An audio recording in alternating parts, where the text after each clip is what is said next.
Well, we could read the New Testament. Victory Outreach is little Bibles in Hamilton Park Victory Outreach.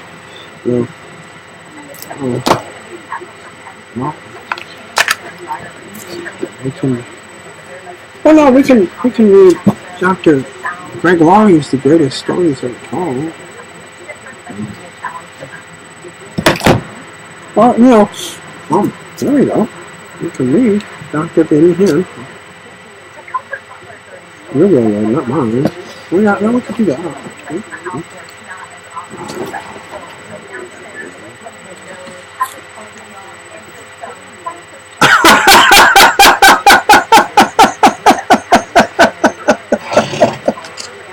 The Communist Manifesto! Hey, that's more heard you manifesto, huh? I ordered a new book today, online. I think you guys are going to like it. 7 stories about biblical women. And I want to share it with you, so I'm going to call it Little Women when we do it, okay? But in the meantime,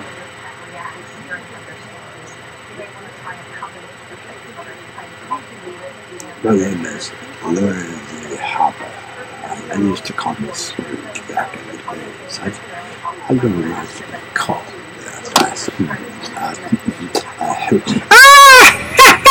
You call us studs all the time! When you walk down the street, you call me that is puppy.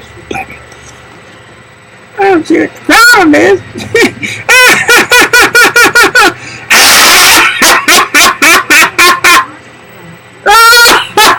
You smell! You stink! You stink!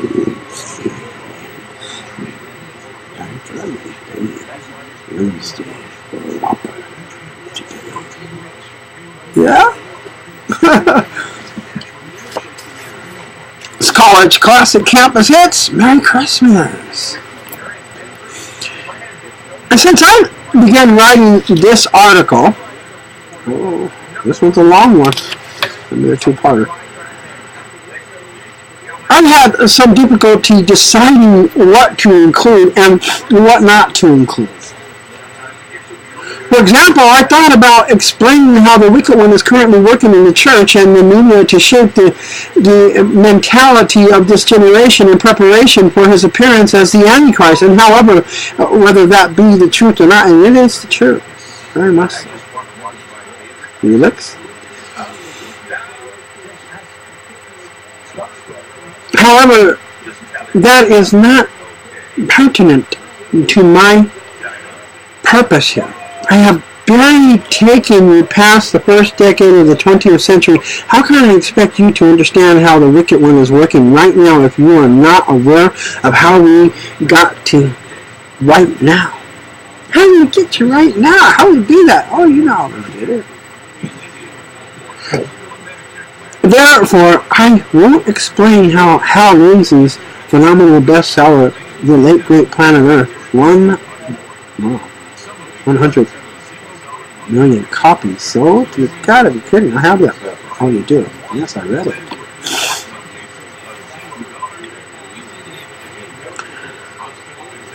And all of those rapture meetings being shown in the churches fit into the wicked one's plan, nor will I tell you why the wicked one fought so hard to retain the doctrine of any moment rapture. Have you ever read The Late Great Planet Earth? It's a really good book. It will knock you out. It'll knock you out. Also, Paul Crouch's last book he wrote is good. And anything that you can get at Paul Crouch that he writes is genuine. It's really good. If they can put together all the stuff that he's written and said into one book, I would really, really be happy. I would buy it.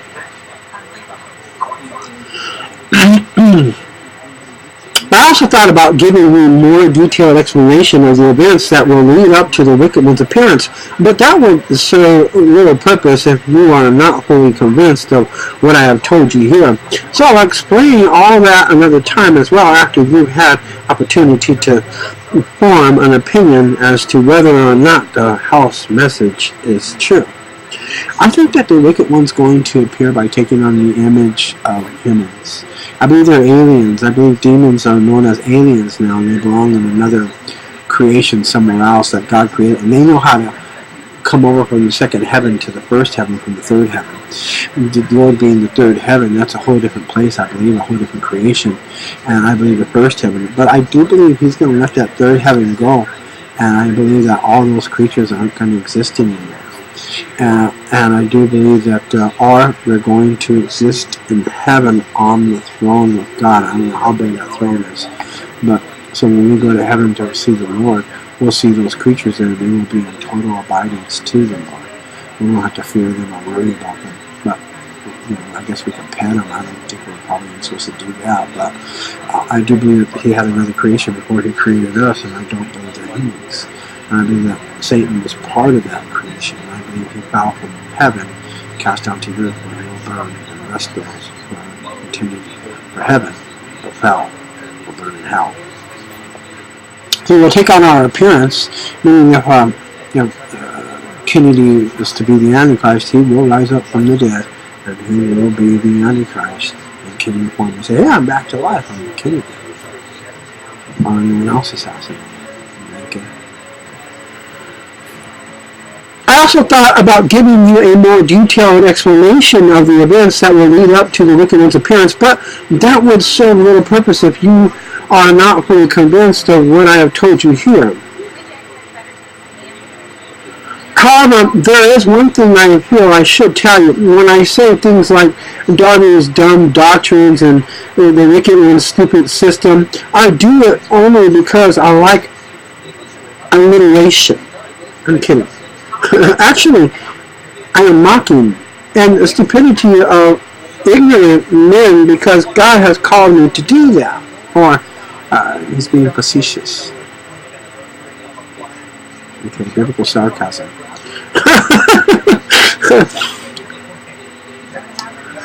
I realize those who are ignorant will never be able to accept my claim that God called me to ridicule people. Actually, it's true. God laughs from heaven. I just hope we're laughing at the right people. But how could they? They can't see that Jesus Christ, the prophets, and the apostles did the same thing. But so what good would it do for me to point it out to them? And please understand me, God has not called me to teach those who are concerned about appearances. He has called me to make the truth available to those who are seeking truth. Mockery will turn back the majority of those who read what I write because proud people will have a difficult time taking me serious. Therefore, my ridicule is testimony to the intensity of the burning wrath of God. And those who love the truth more than decorum have no difficulty at all getting past my ridicule. Of those who casually believe whatever sounds good without any consideration at all, or whether or not it is actually true. Everybody who wants to cling to the wicked one's lies will take immediate offense at my disparagement of those who tenaciously cling to the ignorant beliefs as though I had attacked them personally. They failed to understand. I merely pointed out the stupidity of their belief system. I didn't tell them they had to believe it. They were dumb enough to do that all by themselves. If you have heard the truth in what I say, you already know that my ridiculing of stupidity is no impediment to your understanding the truth of what I say as God has planned it. The prophet Daniel described the renewing process this way. As for me, I heard but could not understand, so I said, my Lord, what will be the outcome of these events? Go your way, Daniel, for these words are concealed and sealed up until the end time. Many will be purged, purified, and refined, but the wicked will act wickedly, and none of the wicked will understand. But those who have insight will understand. And from the time of the regular sacrifice is abolished and the abomination of desolation is set up, there will be 1,290 days. How blessed is he who keeps waiting and attains to 1,335 days. But as for you, go your way to the end, and you may enter into the rest and rise again for your allotted portion at the end of the age. Daniel 12:8-13. It's College Classic Campus Hits. God